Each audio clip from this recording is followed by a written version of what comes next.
વાત હવે સુરત શહેરની કરવી છે કે જ્યાં શહેરના રસ્તાની સ્થિતિને લઈને સીએમની કડક સૂચના છે। મુખ્યપ્રધાન ભૂપેન્દ્ર પટેલની સૂચના બાદ તંત્ર હરકતમાં આવ્યું છે। મનપા દ્વારા રસ્તા સમારકામની ઝુંબેશ હાથ ધરાઈ। મનપા કમિશનરે સ્થળ પર જઈને કામગીરીનું નિરીક્ષણ કર્યું હતું। યોગ્ય રીતે કામગીરી થાય તે અંગે સૂચના આપી હતી।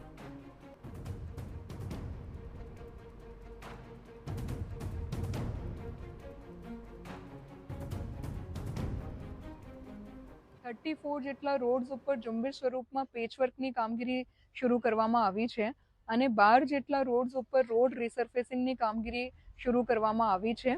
સુરત કોર્પોરેશનના engineers, deputy engineers, executive engineers અને ઝોનલ ચીફ દ્વારા ફિલ્ડમાં રહીને આ કામગીરીનું સતત મોનિટરિંગ થાય, ગુણવત્તાયુક્ત કામગીરી થાય અને ઝડપથી સમગ્ર સુરત શહેરમાં રોડ રિપેર અને રોડ રિસર્ફેસિંગની કામગીરી પૂર્ણ કરવામાં આવે એમના માટેની ઝુંબેશ આજથી હાથ ધરવામાં આવી છે।